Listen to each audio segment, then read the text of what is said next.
What's going on, everybody? Welcome to a Friday edition of Mile High Hockey. And look who I got with me. My guy, Mike Evans, hanging out today. Appreciate Mike taking the time. Good to have you back on the pod. Yeah, man. It's like, I'm returning to, my childhood home and, somebody else is living there, but the house still looks good. You've done a great job. I love watching what you do every week, but yeah, good to check in with you. No, well, you're too kind to say that because this was your baby for a long time. You got Mile High Hockey off the ground. So always good to chat puck with you. And I want to start with what happened last night against the Islanders. Kind of ironic that we have Evans on the day after the Avalanche's 17-game point streak was snapped. Listen, they went 14-0-3 during that stretch. It was historic. It was great. It was amazing.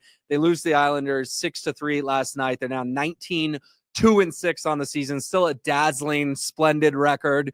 But Mike will begin here. What went wrong against New York to hand the Avalanche their second regulation loss of the season in December? Still kind of hard to wrap your mind around. Yeah, they were just sloppy. They were sloppy. If you look at some of the early goals, there was a lot of standing around.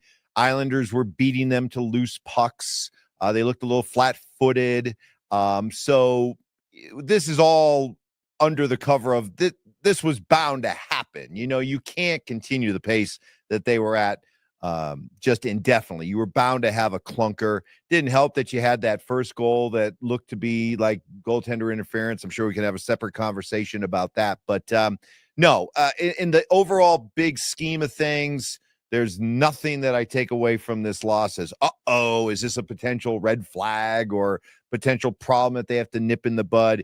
It's a long 82-game season. They've been playing at a sparkling level. They were due. Yeah, I agree with you on that. I'm not going to panic to a loss in December when they literally had only lost one other time in 60 minutes this year. But there is things to unpack from that game. I want to talk about Mackenzie Black, but let's start with the goalie interference because that was what Jared Bednar, I don't know if I'd call it viral, but got some attention post-game when he said that goalie interference is a joke and said, I'm only going to challenge when it's obvious. And I thought that one was obvious.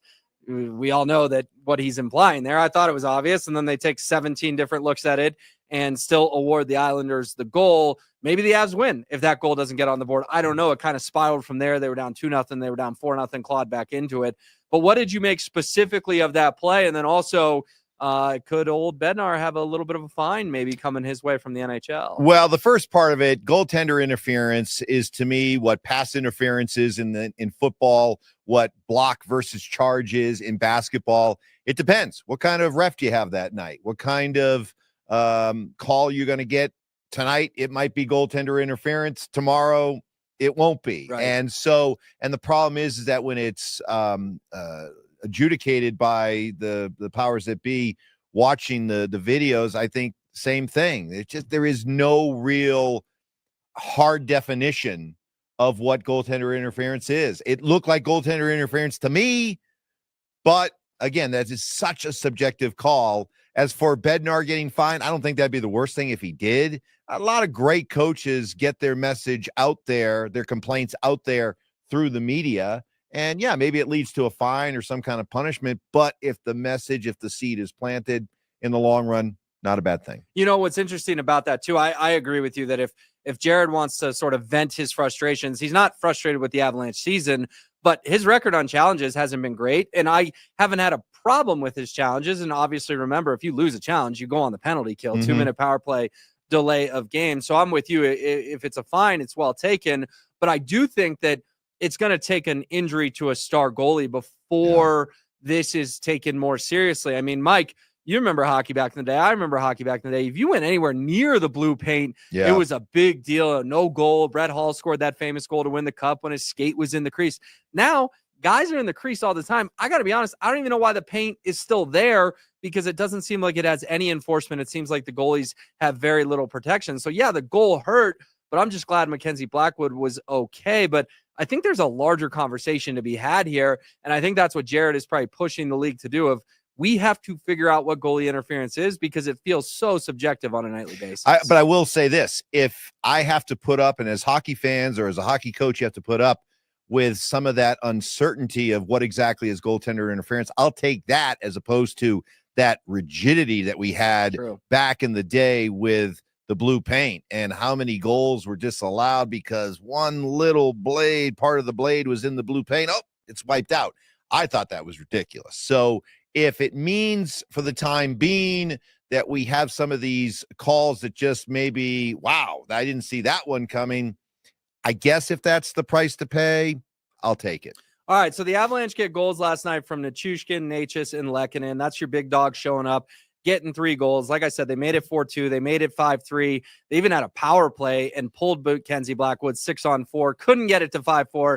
You felt like if that happened, maybe they had a chance to get to 5-5, go to OT. The Islanders get an empty netter moments later, 6-3. That was all she wrote. But lost in the goaltender interference and all that.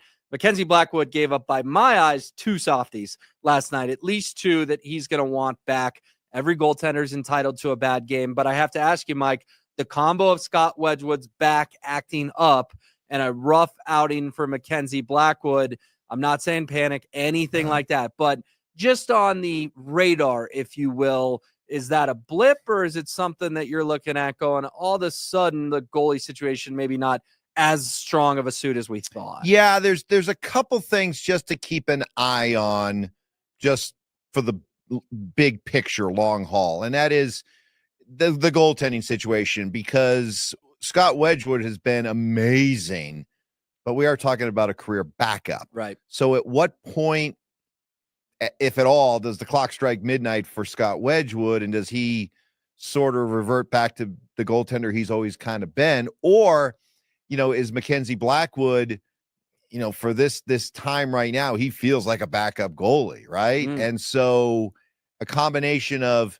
if Wedgwood starts to lose some of that, this early season brilliance, can Blackwood compensate for it by playing himself back into that number 1 role? That's something to watch. The other thing is the power play. Here's an interesting stat that I saw right before we started this.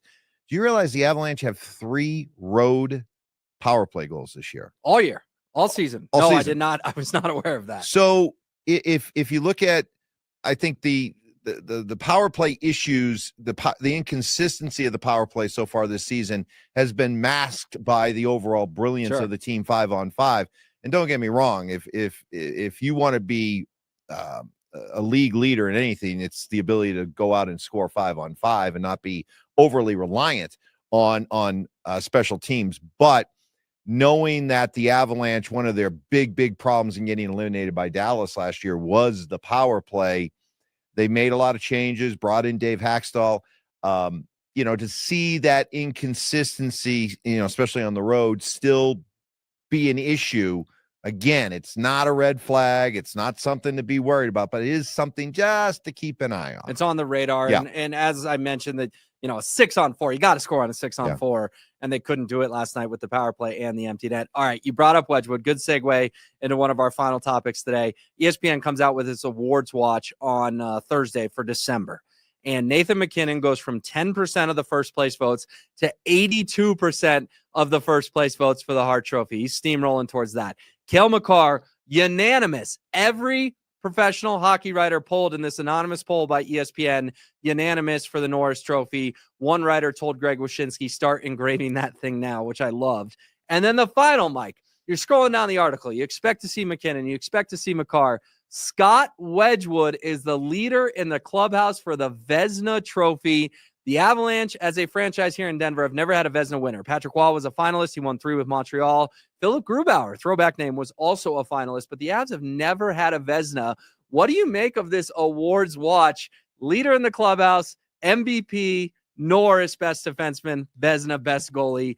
How spoiled are we, and how surprising it is to have someone like a Scott Wedgwood, you mentioned career backup, in the Vezina conversation? Well, you better have your individuals right up near the top or at the top when it comes to these individual awards, because you're in the process of putting together a historical season. Sure. You have a team that's on pace to be able to challenge for the all-time record for wins and points in a season. I would hope that your Hart Trophy, your Norris Trophy, that you've got guys. The Vezina is fascinating, but look, if Scott Wedgwood continues to play at this level and continues to churn out wins and continues to have a save percentage around 930 or so, how do you not give him the Vezina. It's at some point, especially with Connor Hellebuck hurt out about 6 weeks. With just the sheer volume of winning that Scott Wedgwood has been doing to this point, and if it could continue, of course you'd have to give him the Vezina. I know, but like that was not on anyone's radar. Nobody's Even radar. The biggest diehard ass fans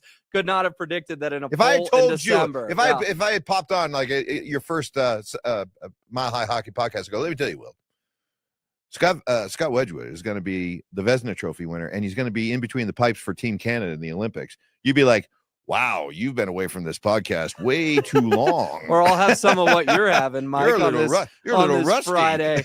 No, it would be cool to see. And that was just such a shock yesterday. Yeah.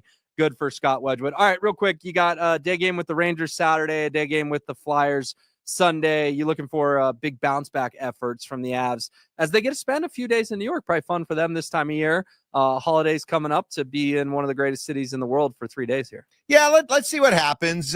Look, they're due for a little bit of a slump. It's just at some point the dog days of the season start to take hold, and we'll see if they can avoid that.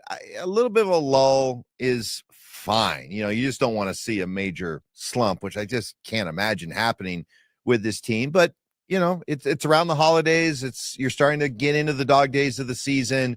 You're on the road for a little bit of time. It wouldn't surprise me if you saw a couple of flat efforts. All right. Sounds good. Well, they were flat last night. That's for sure. But knowing this team, they could start another 17-game point streak on Saturday afternoon in Madison Square Garden. Mike, so good to have you back on the pod. We'll do it again soon. And in the meantime, be back on Tuesday for another edition of Mile High Hockey.